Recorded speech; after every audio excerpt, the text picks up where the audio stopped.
ഇന്ന് വിഷുവിനെ കുറിച്ച് കാര്യങ്ങൾ സംസാരിക്കാൻ ആഗ്രഹിക്കുകയാണ്. വിഷു എന്ന് പറയുന്നത് നമ്മളെ സംബന്ധിച്ചോളം ഒരു വളരെ ഗൃഹാതുരത്വം ഉണർത്തുന്ന ഒരു മതാചാരമാണ്. മലയാളികൾക്ക് പൊതുവെ വളരെ പ്രിയപ്പെട്ടതാണ്. അപ്പോൾ വിഷു എന്ന് പറയുമ്പോൾ കേവലമായ ഒരു മതാചാരം മാത്രമല്ല, അത് ഒരു പ്രാപഞ്ചികമായിട്ടുള്ള അല്ലെങ്കിൽ ഭൂമിയെ സംബന്ധിച്ചിടത്തോളം വസ്തുനിഷ്ഠമായിട്ടുള്ള ഒരു സംഭവം കൂടിയാണ്. It's A cosmic event also. Vishu എന്ന് പറയുമ്പോൾ തുല്യം സമം എന്നൊക്കെയുള്ള അർത്ഥമാണ്. അതായത് ഭൂമിക്ക് രണ്ട് അർത്ഥഗോളങ്ങളുണ്ട് എന്ന് നമുക്കറിയാം. രണ്ട് അർത്ഥഗോളങ്ങളിലും തുല്യമായ ദൈർഘ്യമുള്ള രാവും പകലും ഉണ്ടാകുന്ന ദിവസമാണ് നമ്മൾ വിഷു എന്ന് പറയുന്നത്. അപ്പോൾ എങ്ങനെയാണ് ഇങ്ങനെ ഒരു വിശേഷണം തന്നെ വരാൻ കാര്യം? ഭൂമിയുടെ ഭ്രമണാക്ഷത്തിൻ്റെ ചരിവാണ്. അത് നമ്മൾ 23 ഡിഗ്രി ചരിവ് ഭൂമിയുടെ ഭ്രമണാക്ഷത്തിനുണ്ടെന്ന് നമ്മൾ പറയാറുണ്ട്.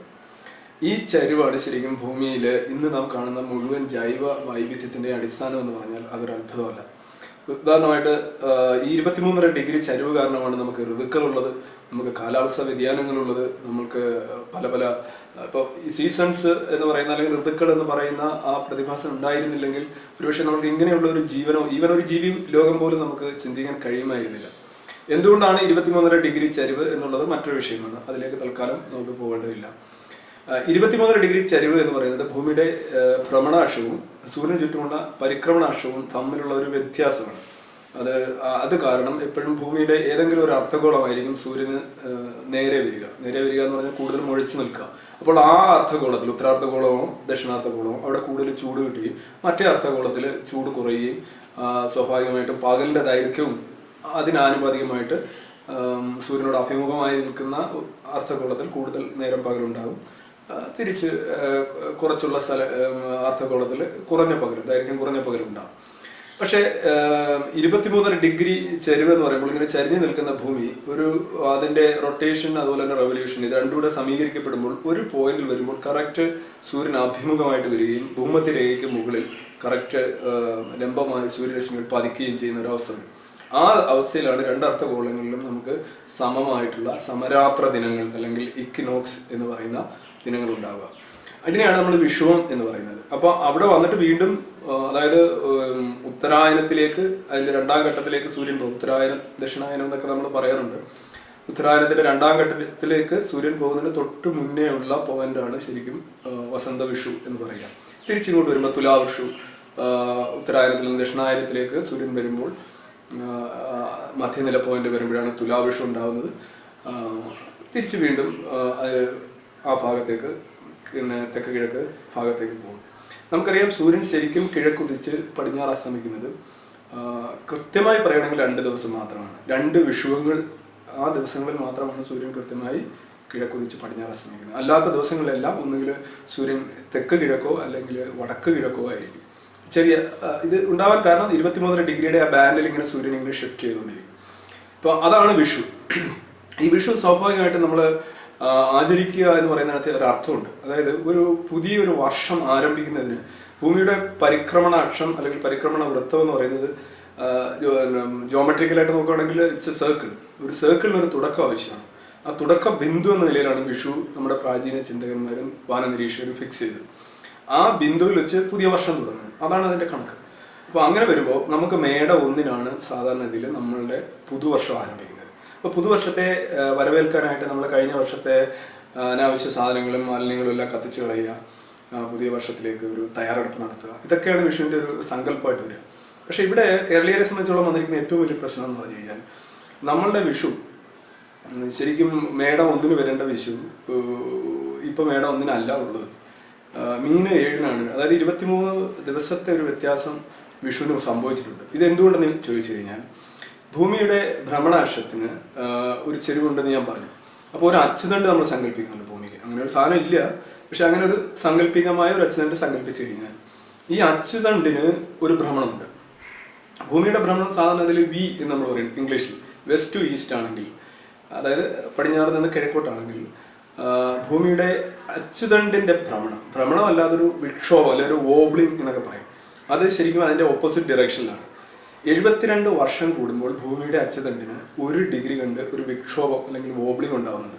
അതായത് ഭൂമി 72 വർഷം കറങ്ങി എത്തിച്ചേരുന്ന ദൂരത്തിൽ നിന്ന് 1 ഡിഗ്രി ഓരോ 72 വർഷവും കൂടി നമ്മൾക്ക് നഷ്ടപ്പെടുന്നുണ്ട്.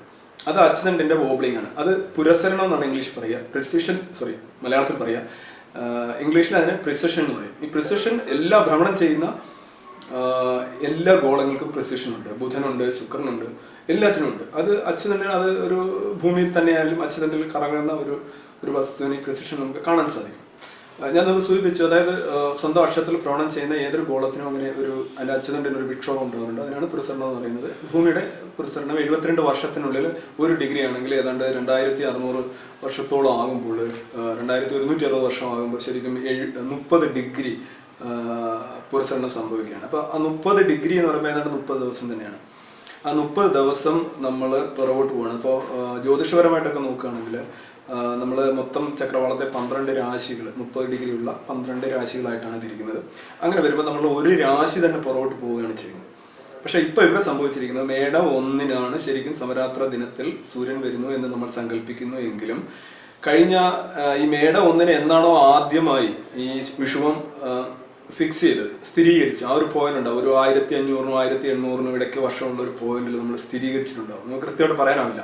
അന്ന് മേടം 1-ന് തന്നെയായിരുന്നു കൃത്യമായി സൂര്യൻ സമരാത്ര ദിനം സൃഷ്ടിച്ചിരുന്നത്. പക്ഷെ ഇന്ന് അങ്ങനെയല്ല. ആ വർഷങ്ങൾക്ക് ശേഷം ഉണ്ടായ 72-1 എന്ന നിലയിലുള്ള പുരസരണം കാരണം നമുക്ക് 23 ദിവസം അല്ലെങ്കിൽ 23 ഡിഗ്രി പുറകോട്ട് പോയിരിക്കുകയാണ്. അതുകൊണ്ടാണ് മീനം 7-ന് നമ്മുടെ സമരാത്ര ദിനം വരുന്നത്. ഇതെങ്ങനെ തിരിച്ചറിയാമെന്നുള്ള ചോദ്യം വരും. വളരെ എളുപ്പമാണ്. നിങ്ങൾ കലണ്ടർ നോക്കുക. കലണ്ടർ നോക്കി കഴിഞ്ഞാൽ മേടം 1 വിഷുവാണ്, സമരാത്ര ദിനമാണ് എന്ന് പറയുന്നു. രാവിലെ സൂര്യൻ ഉദിക്കുന്ന സമയത്ത് തന്നെയാണോ അസ്തമിക്കുന്നത്? അല്ല. അതേസമയം നിങ്ങൾ മീനം 7-ന് നോക്കുക. കൃത്യമായിട്ട് സൂര്യൻ ഉദിക്കുന്ന അതേ സമയത്ത് തന്നെ സൂര്യൻ അസ്തമിക്കുന്നു.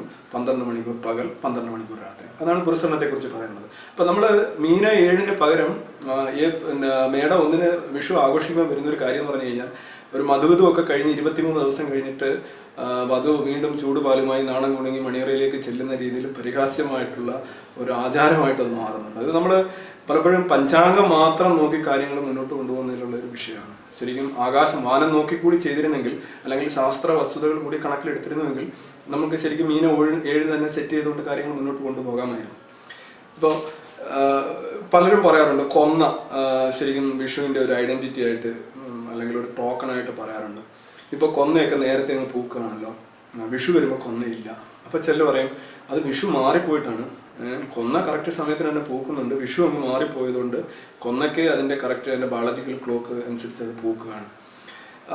അതിനകത്തൊരു ശരിയുണ്ട്, ഒരു തെറ്റുണ്ട്. അതായത് കൊന്നയ്ക്ക് നമ്മൾ ഈ പറയുന്നോണമുള്ള ഒരു സവിശേഷമായിട്ടുള്ള ഒരു വിഷുവുമായിട്ടൊരു ബന്ധമൊന്നും ഇല്ല എന്നുള്ളതാണ് സത്യം.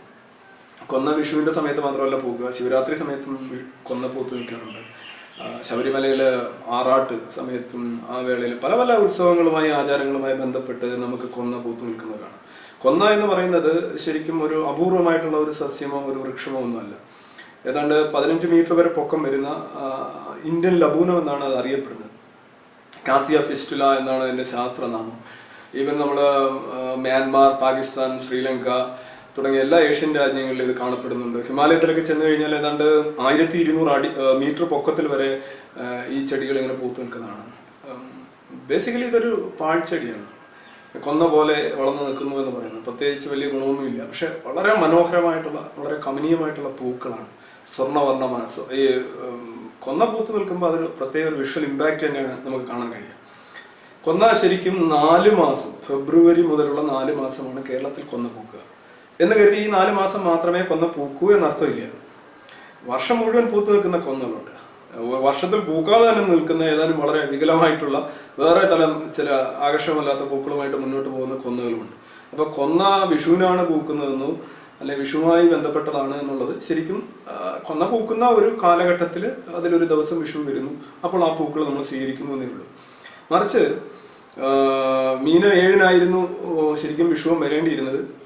അത് അടിസ്ഥാനത്തിലാണ് കൊന്ന പൂക്കുന്നതെന്ന് നമ്മൾ പറയുന്നതിൻ്റെ ഒരു കാരണം വിഷുവം മാറിയതാണല്ലോ.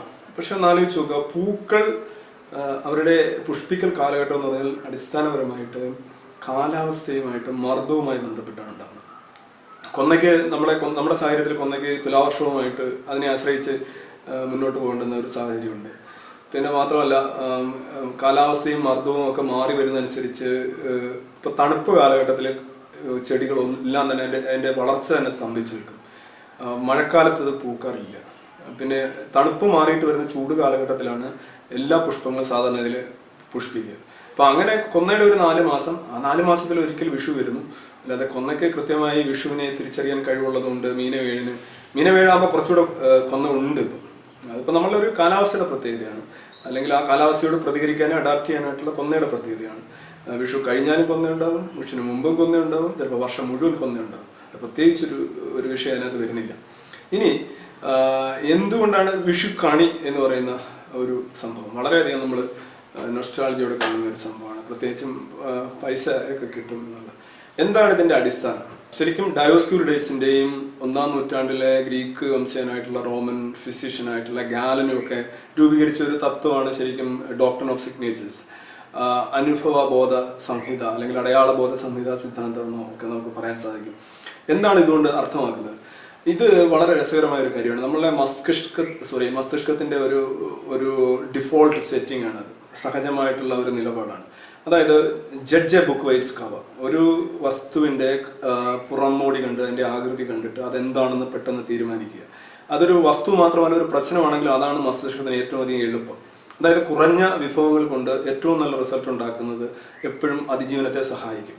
അപ്പോൾ നമ്മുടെ മസ്തിഷ്കം എപ്പോഴും ചെയ്യുക, ഒന്നുകിൽ ഇപ്പോൾ ന്യൂറൽ പ്രോസസ്സിങ്, ഒരു കാര്യത്തെക്കുറിച്ച് നമുക്ക് ചിന്തിക്കണമെങ്കിൽ നമുക്ക് സ്വാഭാവികമായിട്ടും എനർജി വേണ്ടി വരും, ഇലക്ട്രോൺ ഡിസ്ചാർജസ് വേണ്ടി വരും, ഈവൻ വൈറ്റമിൻ, ഒരുപാട് എനർജിയുടെ ആവശ്യമുണ്ട്. മസ്തിഷ്കം വെറുതെ thinking is not free actually. അപ്പോൾ ഒരുപാട് ന്യൂറൽ പ്രോസസ്സിങ് നടത്തിയെങ്കിലേ ഒരു പ്രശ്നം നമുക്ക് പരിഹരിക്കാൻ സാധിക്കുള്ളൂ. അതേസമയം ആ പ്രശ്നം മുമ്പ് ആരെങ്കിലും പരിഹരിച്ചു വെച്ചിട്ടുണ്ടെങ്കിൽ, അല്ലെങ്കിൽ അതിലൊരു ഷോർട്ട് കട്ട് ഉണ്ട് എങ്കിൽ നമുക്ക് വളരെ എളുപ്പമായിരിക്കും. അപ്പോൾ അങ്ങനെയാണ് പലപ്പോഴും നമ്മൾ പൊതുവിൽ എല്ലാവരും ആചരിക്കുന്ന കാര്യങ്ങളുടെ പിന്നാലെ ബ്ലൈൻഡായിട്ടൊക്കെ പോകുന്നതിൻ്റെ ഒരു കാരണം നമ്മുടെ മസ്തിഷ്കം ലേസിയാണെന്നാണ്.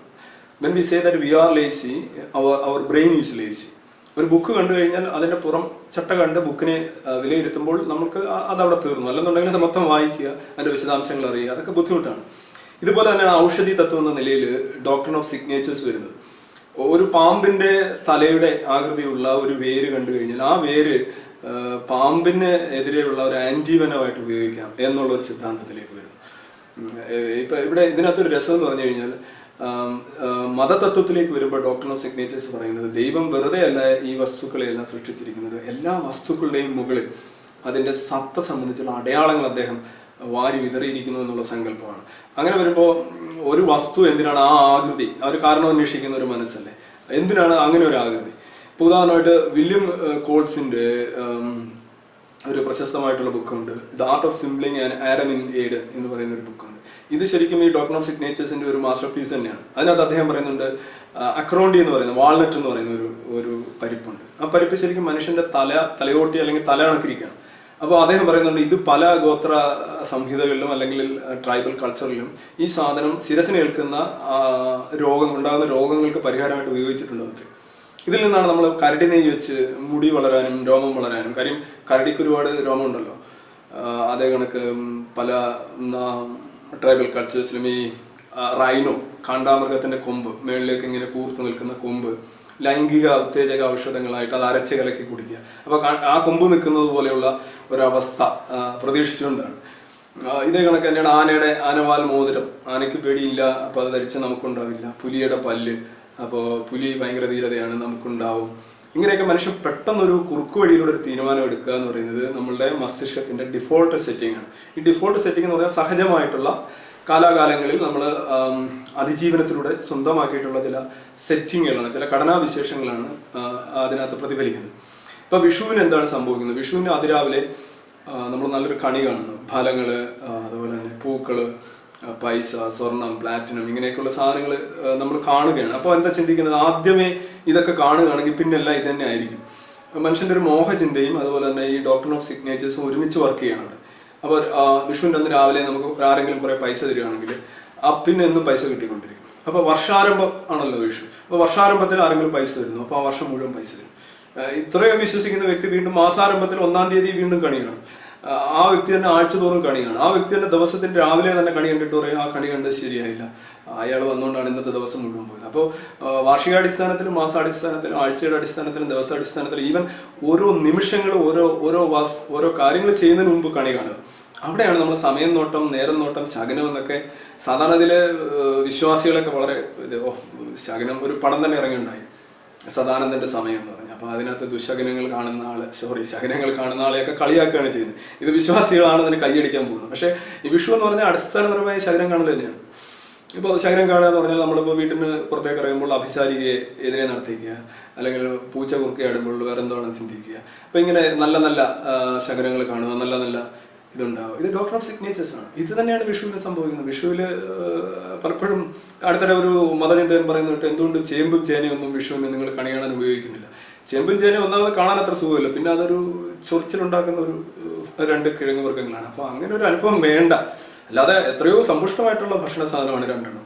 അതവർ ഒഴിവാക്കുന്നതും ഈ ഡിഫോൾട്ട് സെറ്റിങ്ങിൻ്റെ അടിസ്ഥാനത്തിലാണ്. അപ്പോൾ വിഷു എന്ന് പറയുന്ന അടിസ്ഥാനപരമായിട്ട് ഒരു നമ്മളുടെ മസ്തിഷ്കത്തിൻ്റെ സഹജമായ ഒരു സെറ്റിങ്സ്, അതാണ് ഞാൻ പറഞ്ഞ ഡിഫോൾട്ട് സെറ്റിങ്സ് അനുസരിച്ച് ശകനം കാണൽ അല്ലെങ്കിൽ നേരം നോക്കൽ, കണി കാണൽ, ഇതുമായിട്ടൊക്കെ ബന്ധപ്പെട്ട് തന്നെ വരുന്നതാണ്. എന്തുകൊണ്ട് കൊന്നയ്ക്ക് സ്വർണത്തിൻ്റെ നിറമാണ്. സ്വർണം എന്ന് പറഞ്ഞാൽ സമ്പത്തിൻ്റെ അടിസ്ഥാനമാണ്. അപ്പോൾ കൊന്ന എന്തുകൊണ്ടാണ് വിഷുവിൻ്റെ സിലബസിലേക്ക് വരുന്നത് നോക്കിക്കഴിഞ്ഞാൽ ആ കൊന്നയുടെ ആ കമനീയമായ നിറവും അതിൻ്റെ ആ പ്രഭാവവും ഒക്കെ കണ്ട് സ്വർണം പോലെയുള്ള ഭാവി, കനകം പോലെയുള്ള സാധ്യതകൾ, ഇതൊക്കെ മുന്നിൽ കണ്ടുകൊണ്ടാണ് നമ്മൾ കൊന്നയ്ക്ക് ഇതിനകത്ത് പ്രാധാന്യം വരുന്നത്. Thank you.